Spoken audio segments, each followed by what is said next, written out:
আমি শেখ আমজাদ হোসেন, শেয়ার বাজার আড্ডার পক্ষ থেকে সবাইকে শুভেচ্ছা ও আন্তরিক অভিনন্দন। আজকে আমার টপিক হচ্ছে শেয়ার বাজার আসলে কি।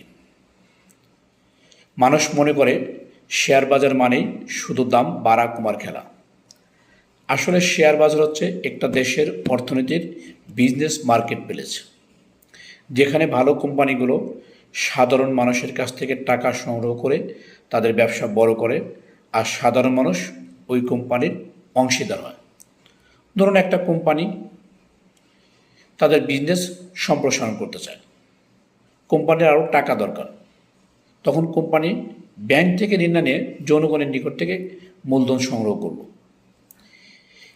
এই যে অংশীদারিত্ব, এই অংশীদারিত্ব ছোটো ছোটো অংশকে বলা হয় শেয়ার। তা আপনি যখন কোনো কোম্পানির শেয়ার কিনেন, তখন আপনি ওই কোম্পানির একজন ক্ষুদ্র মালিক হয়ে যান।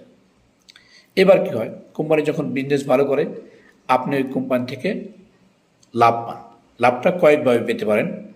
প্রথমটা হচ্ছে ডিভিডেন্ড, দ্বিতীয়ত হচ্ছে শেয়ার প্রাইস গ্রোথ অথবা ক্যাপিটাল গেন, তৃতীয়ত হচ্ছে বোনাস শেয়ার। ঠিক একইভাবে কোম্পানি যখন খারাপ করে, তখন আপনার ক্ষতিও হতে পারে। তাই আমি বলি, শেয়ার বাজার শুধু লাভের জায়গা নয়, এটি জ্ঞান ও সিদ্ধান্তের জায়গা। আপনি যদি শেয়ার মার্কেটে সফল হতে চান, তাহলে আপনাকে মার্কেট সম্বন্ধে আগে বুঝতে হবে, মার্কেট সম্পর্কে প্রপার নলেজ গ্যাদার করতে হবে এবং সেই নলেজ মার্কেটে অ্যাপ্লাই করতে হবে, তাহলে আপনি সফল হতে পারবেন। তা আশা করি ভিডিওটি ভালো লেগেছে।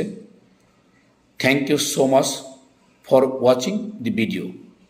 দেখা হবে পরবর্তী কোনো ভিডিওতে।